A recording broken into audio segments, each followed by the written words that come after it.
Oi pessoal, tudo bem?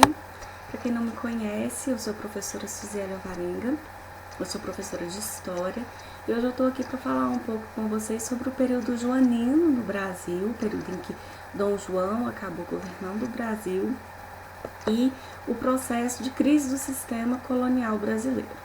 Mas para a gente poder entender tudo isso, é necessário que a gente volte um pouquinho atrás e entenda os antecedentes desse evento. Então, o que está acontecendo?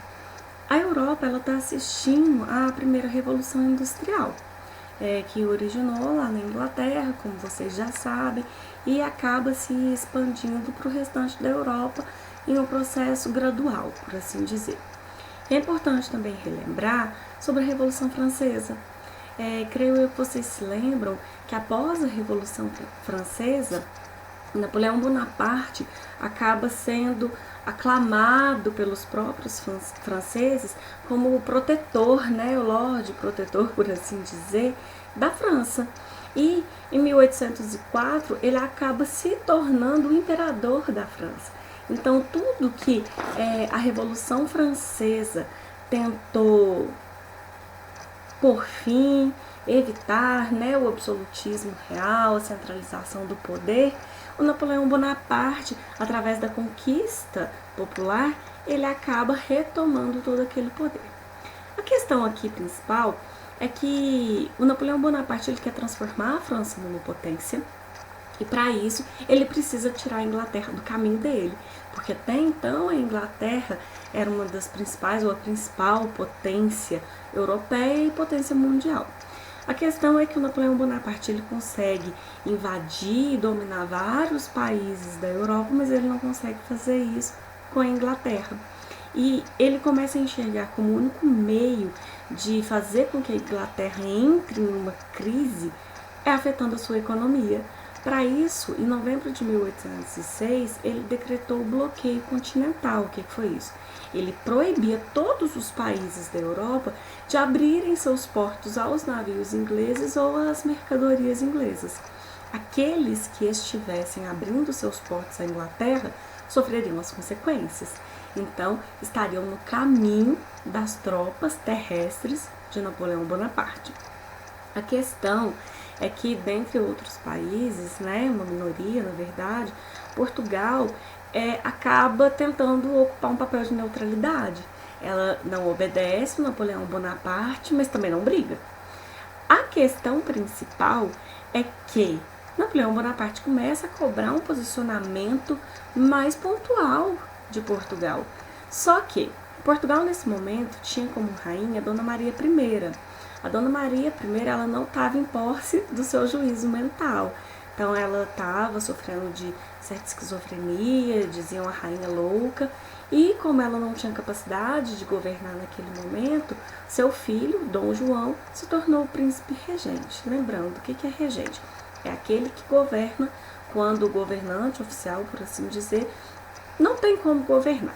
No caso, ela não tinha como governar porque ela estava incapacitada mentalmente, por assim dizer. Então, o que vai acontecer? A França começa a pressionar Dom João, príncipe regente de Portugal, mas a Inglaterra também. A Inglaterra começa a falar, mas a gente sempre foi amigo, a gente sempre foi parceiro, aliado, nós temos vários tratados de aliança, como que você vai me trair assim? Mas Dom João ainda estava meio sem saber o que fazer. Então a França ameaça, se você não obedecer ao bloqueio continental, as tropas francesas vão invadir Portugal e vão tomar o poder. A Inglaterra, vendo que a coisa estava ficando um pouco mais séria, também ameaça Portugal. Olha, se você não ficar do nosso lado, se você quebrar os tratados que a gente tem, nós vamos invadir as suas colônias. Mas principalmente a colônia é essencial para a sobrevivência de Portugal, que é o Brasil, a colônia mais rica. Diante desse impasse, diante dessa ameaça, Dom João acaba ficando do lado da Inglaterra e em novembro de 1807 as tropas francesas começam a invadir Portugal. Então Dom João começa a pensar o que ele vai fazer para não sofrer a represália francesa.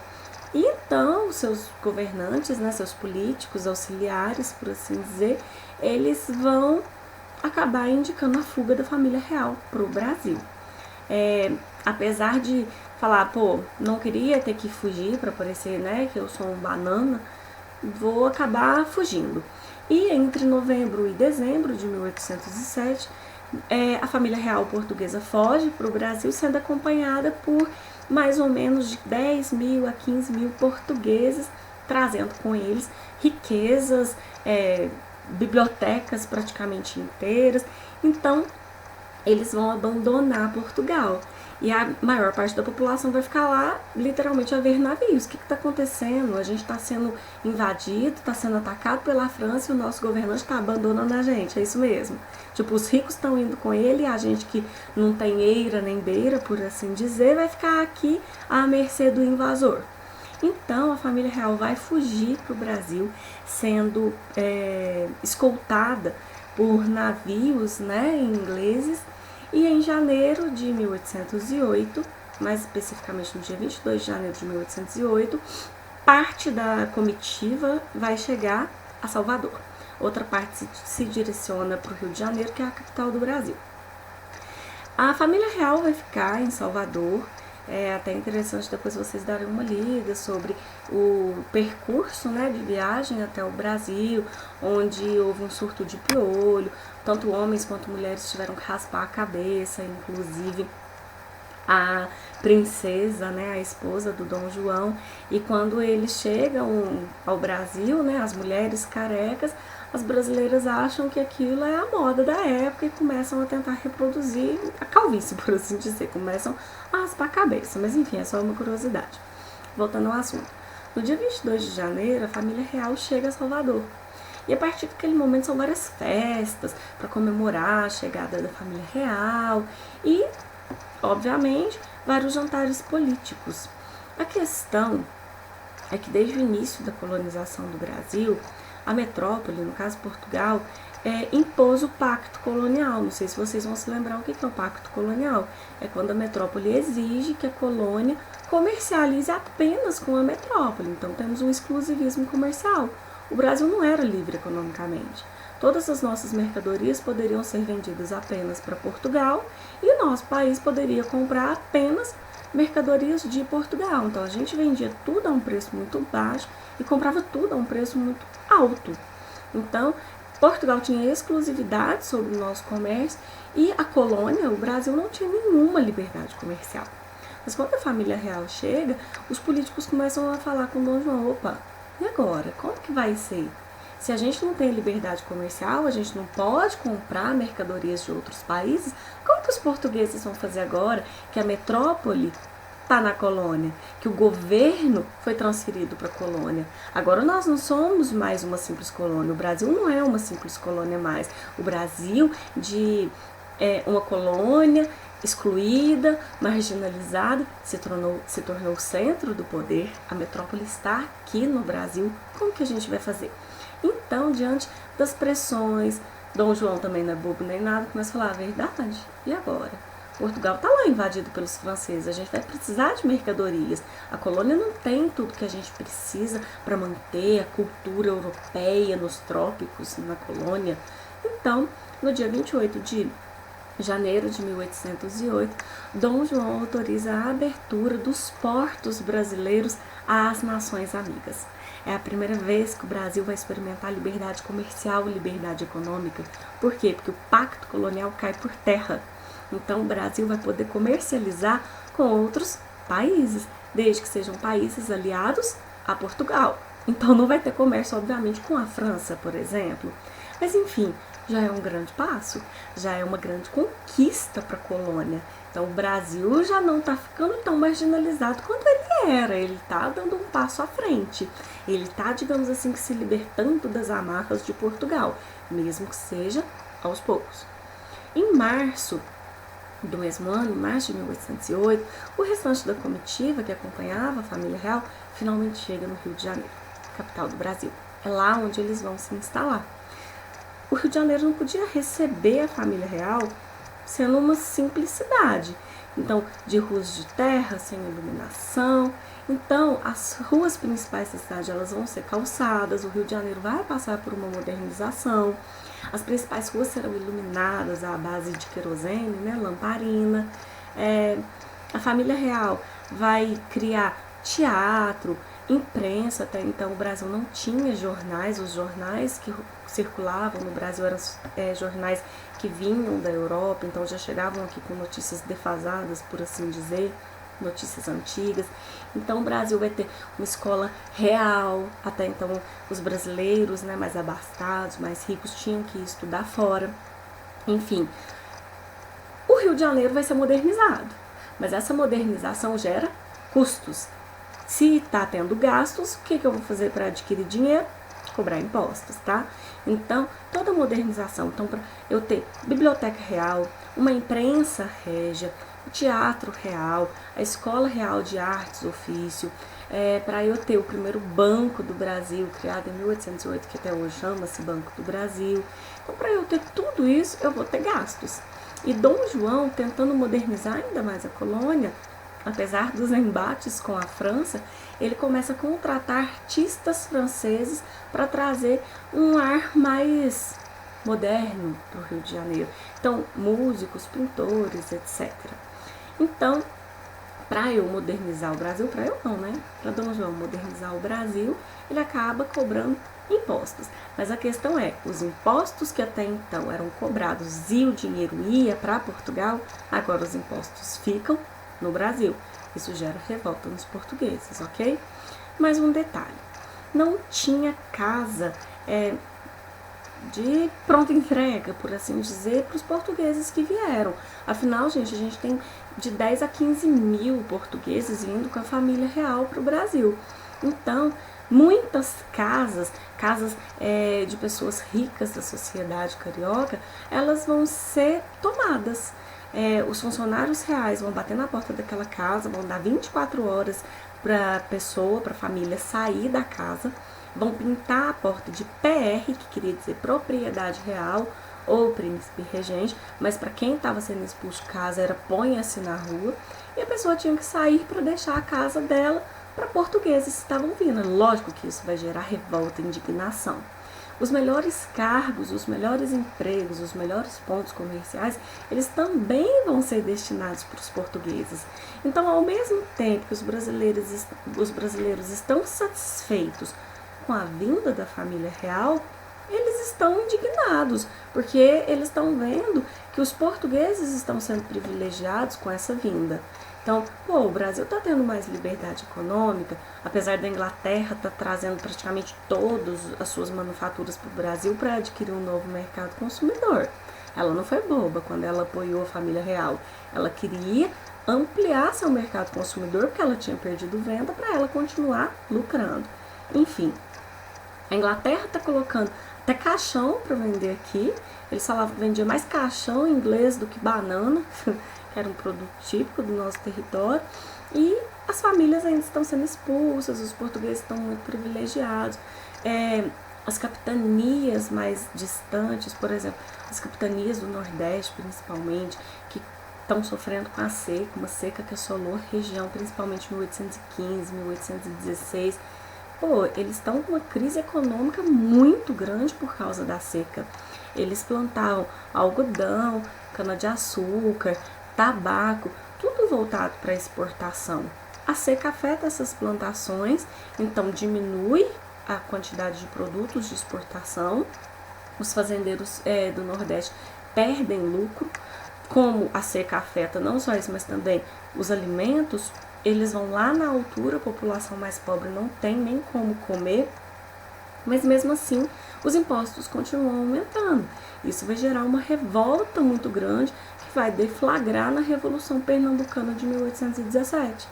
Então, uma elite de Pernambuco, formada por fazendeiros, comerciantes, apoiados por militares, por religiosos, vão organizar um movimento separatista. Um movimento que quer separar a região do restante do Brasil e do jugo, das amarras de Portugal. Pernambuco vai ter o apoio da Paraíba, Rio Grande do Norte e Ceará. E juntos eles vão iniciar um movimento separatista em março de 1817. é o primeiro movimento separatista que vai realmente se concretizar no Brasil, porque a gente viu sobre a Conjuração Mineira, a Conjuração Baiana, que eram movimentos conspiratórios, movimentos separatistas, mas que eles não conseguiram, digamos assim, sair do papel. Finalmente um movimento vai sair do papel e vai acontecer. Em março de 1817, essas 4 capitanias, elas vão se declarar independentes do restante do Brasil e de Portugal e vão formar a República de Pernambuco. Só que isso vai gerar reação. Em março de 1817, é instalada a República de Pernambuco, que é a favor de liberdade de culto, ou seja, liberdade religiosa, liberdade de imprensa, liberdade de expressão, é a favor da redução dos impostos, é um movimento não só separatista, mas republicano. A República de Pernambuco não ia ter um rei, mas sim um presidente. Isso tudo, gente, é motivado pela independência dos Estados Unidos e motivado pela luta de independência dos atuais países vizinhos ao nosso, que estavam lutando contra a colonização espanhola. Eles, quando Napoleão Bonaparte toma a Espanha, coloca o irmão dele como rei da Espanha e sequestra o rei oficial da Espanha, as colônias espanholas da América começam a se revoltar e lutar por sua independência, formando principalmente repúblicas. Então, a República de Pernambuco, ela vai ser motivada por esses exemplos vizinhos, ok?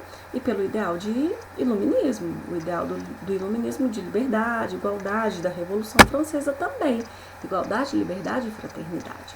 Enfim, a República de Pernambuco, ela vai defender tudo isso, né? Redução de impostos, liberdades, um movimento republicano, federalista, mas ela não é a favor do fim da escravidão. Por quê? Olha o tanto de gente da elite que participa desse movimento.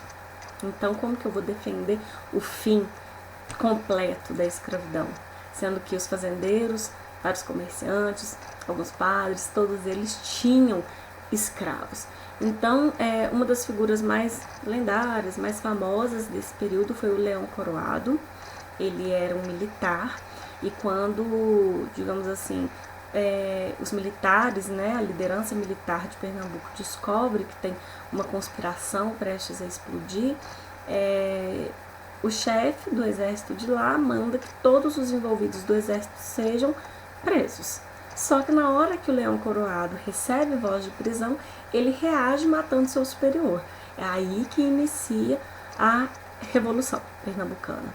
Essa revolução, ela vai se espalhar, mas ela vai ser reprimida.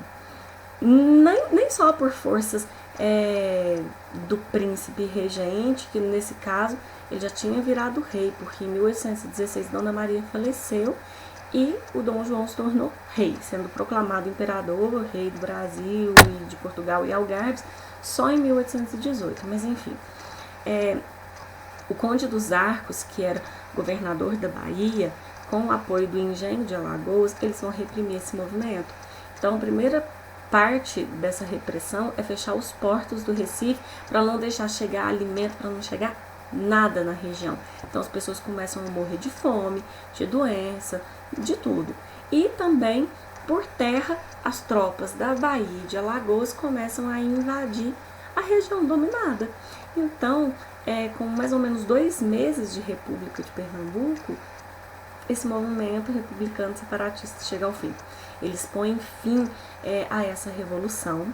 Os líderes, para variar, eles são enforcados em praça pública, eles têm a cabeça decepada, assim como as mãos, para mostrar o que acontece com quem trai a coroa e com quem pega em armas contra a coroa. Inclusive, um dos líderes, um religioso que tinha morrido antes do final da República de Pernambuco, ele vai ser desenterrado para ter cabeça e mãos cortadas, ok? E expostas em praça pública. Então, olha tudo que está acontecendo no Brasil. Por mais que a República de Pernambuco não tenha dado certo por muito tempo, as forças políticas do Brasil e de Portugal começaram a ver que o embrião da independência ele já tinha sido lançado no Brasil, que o Brasil já não estava aceitando aquela situação relegada dele de colônia, ok? Além disso, Portugal também não estava indo tudo bem. Lembrem-se, em 1807 a família real abandonou os portugueses lá. Até 1810, Portugal ficou nas mãos dos franceses. Portugal perdeu muita renda, uma vez que os impostos cobrados do Brasil não estavam sendo mais enviados para Portugal, mas sim ficando no Brasil. Então já estou super insatisfeita. Em 1810, a Inglaterra consegue expulsar os franceses de Portugal, mas a família real não aceita voltar para lá. O Dom João fala, mas o Napoleão Bonaparte ainda está solto, ele é um risco para mim. Eu não posso voltar para Portugal. Então, vou deixar os meus parceiros, os meus aliados ingleses governando Portugal para mim. E quando as coisas estiverem mais controladas, eu volto. A questão é que em 1815, Napoleão Bonaparte foi finalmente derrotado na Batalha de Waterloo.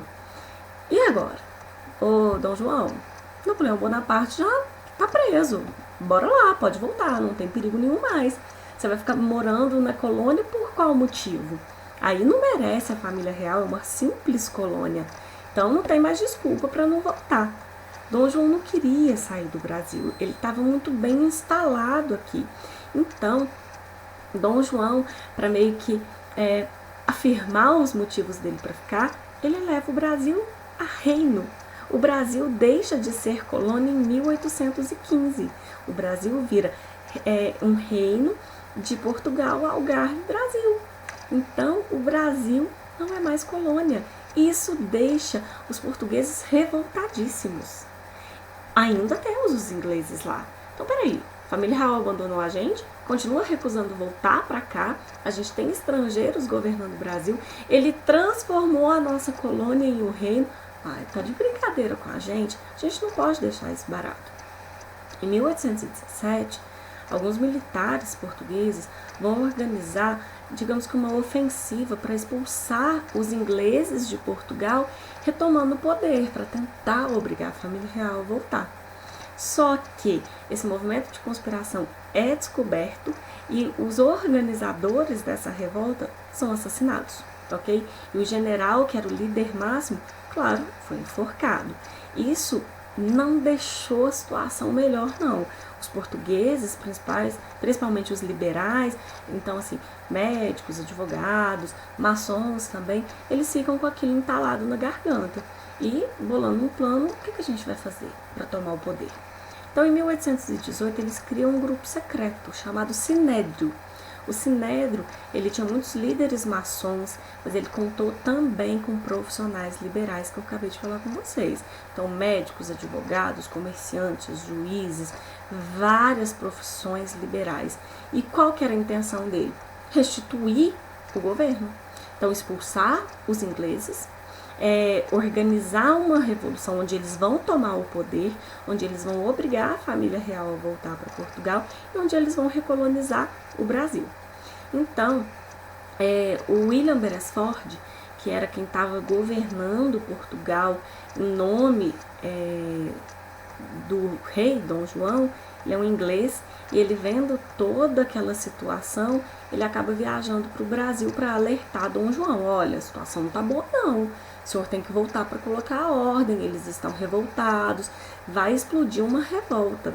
Dom João fala, não, tá tranquilo, volta para lá e dá um jeito, organiza você. A questão é que no dia 24 de agosto de 1820, os liberais aproveitam a ausência do William Beresford, esse general inglês, e tomam a cidade do Porto.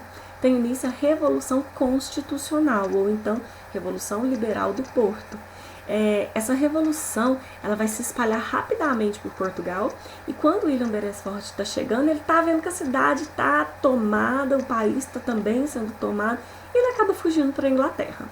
Finalmente, os portugueses vão expulsar os ingleses, eles vão tomar o poder e eles vão colocar na mesma hora um governo provisório. Um governo provisório que vai ser responsável por diminuir, restringir os poderes do rei. Então, acabou o poder absoluto do Dom João, ele não manda mais tudo que ele mandava.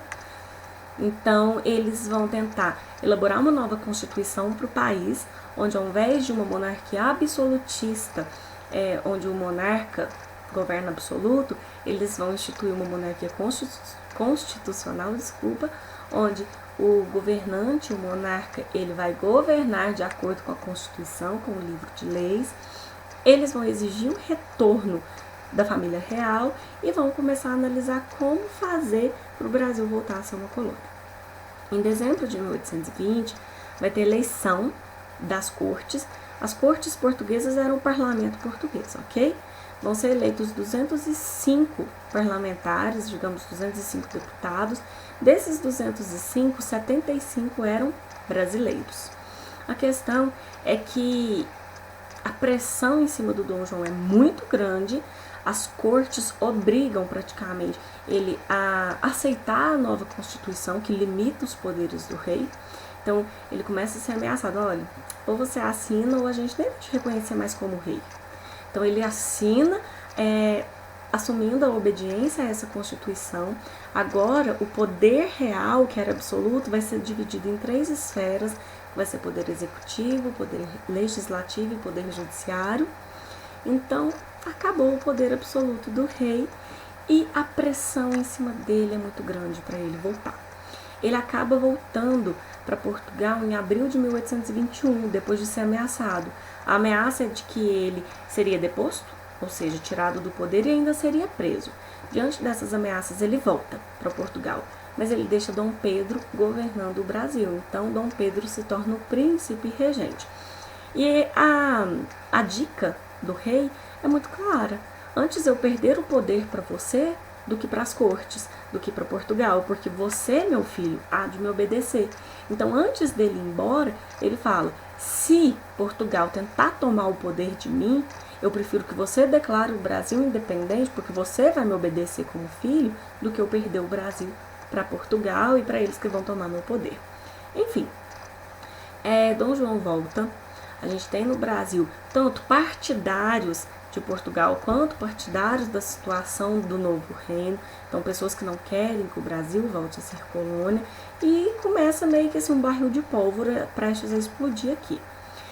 As cortes continuam pressionando Dom Pedro para voltar. Por quê? Enquanto Dom Pedro ficar no Brasil, as cortes não iam conseguir dominar de novo o Brasil e recolonizar ele. Então, os aristocratas, os políticos brasileiros, os grandes fazendeiros brasileiros, começam a se aliar a Dom Pedro. Olha, Dom Pedro, se você mantiver os nossos privilégios, se você mantiver a estrutura agrária, escravocrata, a gente vai te apoiar. A gente vai fazer com que você governe o Brasil. Nós vamos te apoiar. O Brasil é grande demais, mas você vai ter o nosso apoio. E a gente não vai permitir que o Brasil se divida em várias repúblicas, igual aconteceu no restante da América, onde as colônias da Espanha viraram vários países republicanos, ou seja, cada um com seu presidente. Então, temos uma troca bacana aí. Você mantém a estrutura agrária, escravocrata, mantém o latifúndio, né? Então, um grande território nas nossas mãos, a gente sempre produzindo um produto principal aí, mantém os escravos pra gente e a gente te ajuda a se tornar imperador do Brasil e a manter o Brasil unido, não dividido. Então, vários aristocratas, vários latifundiários, que são os políticos, os homens bons dessa época, vão se aliar ao Dom Pedro e ele vai ter o apoio desses brasileiros. As pressões da corte não diminuem. Tem um nome muito importante aí de um ministro brasileiro, que é o José Bonifácio de Andrade Silva. Ele inicialmente não era a favor da separação com Portugal, mas depois ele vê que a situação está insustentável e ele apoia muito isso. Esse é um nome importantíssimo, é um conselheiro fiel de Dom Pedro. Em dezembro de 1821, Dom Pedro recebe um pedido para ele ficar no país e não ceder às pressões portuguesas, mas ele ainda está sendo muito pressionado, a situação não está bacana, tem forças militares portuguesas no Brasil ameaçando que vai levar ele à força. Mas em janeiro de 1822, 9 de janeiro mais especificamente falando, ele recebe como se fosse uma petição, um abaixo-assinado com mais de 8.000 assinaturas, pedindo para ele ficar. Será que realmente teve 8.000 assinaturas? Será que foi forjado, já que a maior parte da nossa população era analfabeta? Enfim, ele recebe uma espécie de abaixo-assinado pedindo para ele ficar, que é o famoso dia do fico, né? Onde ele teria falado, se é para o bem geral da nação, alegria de todos, diga ao povo que eu fico. Então, ele rompe com as cortes portuguesas, tipo, tem a ordem que é para ele ir embora e ele fala, não vai embora, o povo me quer aqui, eu vou ficar. E a partir daí, ele vai romper cada vez mais com as cortes portuguesas. Ele vai determinar, com a orientação do Andrade Silva, né, do José Bonifácio, o cumpra-se. O que era o cumpra-se? Um documento oficial assinado pelo Dom Pedro I, onde ele fala assim, que qualquer ordem que viesse de Portugal não deveria ser obedecida no Brasil sem a autorização de Dom Pedro. Além disso, depois de certo tempo, ele simplesmente fala que navios, embarcações de Portugal não vão poder desembarcar nos portos brasileiros sem a autorização dele, porque caso eles desembarcassem, eles seriam considerados inimigos do Brasil, inimigos do príncipe regente. Então a gente vai vendo cada dia que passa uma separação, uma ruptura de Dom Pedro com as cortes portuguesas e com Portugal. A situação vai ficando caótica, a situação vai ficando muito pesada. São Paulo está numa situação complicada, as pessoas estão se movimentando com medo do que pode acontecer. Em Minas Gerais também, Dom Pedro tenta acalmar os ânimos, ele viaja para Minas, depois ele viaja para São Paulo, tudo para tentar acalmar os ânimos. Mas nessa viagem para São Paulo, ele recebe 2 cartas, uma do José Bonifácio e uma da Leopoldina, né, a princesa Leopoldina, sua esposa, que tinha ficado como regente no Rio de Janeiro, falando das ameaças de Portugal e que estava chegando uma embarcação de Portugal no Brasil para levar a família real à força embora. Então, dizem que a princesa Leopoldina fala assim para ele, que tipo, o pão tá maduro, tá na hora de você colher ele. O que isso queria dizer? Que era para ele declarar a independência do Brasil antes que fosse tarde demais. Então, digamos que em um momento, à beira do Riacho Ipiranga, sem toda aquela majestade que o quadro de Pedro Américo retrata, o Dom Pedro teria tirado as marcas de Portugal, né, do seu uniforme militar e declarado a independência do Brasil. Num primeiro momento, a independência do Brasil ela não teve lutas, não teve derramamento de sangue, mas quando a notícia se espalha por todo o reino, quando Dom Pedro chega finalmente no Rio de Janeiro, sendo aclamado protetor do Brasil e depois aclamado o imperador do Brasil como Dom Pedro I, várias regiões não aceitam essa independência, porque querendo ou não, tinha sim pessoas a favor de Portugal, muitos funcionários públicos a favor de Portugal, muitos governadores, muitos portugueses que viviam aqui que não iam aceitar isso facilmente. Portugal mesmo só reconheceu a independência do Brasil em 1825, depois de o Brasil pagar uma taxa bem gorda, mais de 2 milhões de libras esterlinas, para que Portugal reconhecesse sua independência, tá? Dinheiro esse que é claro que o Brasil pegou emprestado. Emprestado com quem? Com a Inglaterra. Mas enfim, a independência do Brasil, eu não posso dizer, assim como nenhum outro historiador, como vocês vão ler futuramente em algum texto, a independência do Brasil, ela não foi uma ruptura tão profunda com Portugal.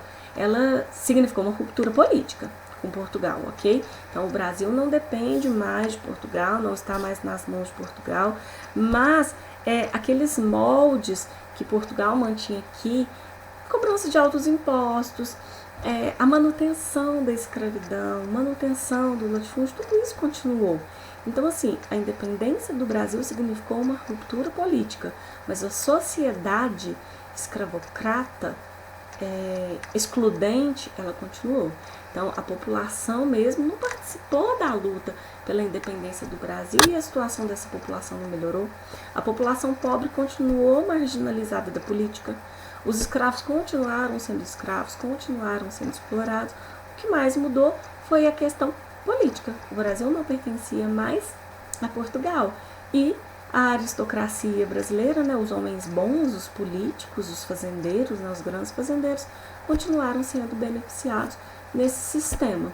Então, a independência do Brasil mantém a unidade do Brasil sob um governo monárquico, ou seja, com um rei que em junho de 1822 começa a pedir a elaboração de uma constituição para o próprio Brasil, tentando demonstrar que ele era liberal, que as coisas iam melhorar, mas na verdade as coisas não melhoraram tanto quanto se pensava que poderia melhorar na época. Então basicamente é isso, essa videoaula foi a respeito da crise do sistema colonial no Brasil, né? Que aconteceu principalmente durante o período joanino, período em que Dom João governou o Brasil, até o desenrolar, né, com o grito, entre aspas, de independência do Brasil por Dom Pedro I. Na nossa próxima aula a gente vai falar um pouco sobre o primeiro reinado, quando Dom Pedro I governou então o Brasil. Eu espero que vocês tenham entendido a aula, me perdoem se eu me prolonguei demais, mas creio eu que vocês vão conseguir entender um pouco essa matéria, tanto os antecedentes quanto a conclusão da independência do Brasil. Eu peço também que vocês então façam anotações do que vocês estudaram, inclusive mapa mental para ajudar na fixação do conhecimento, tá bom? Então é isso, pessoal, muito obrigada e até a próxima.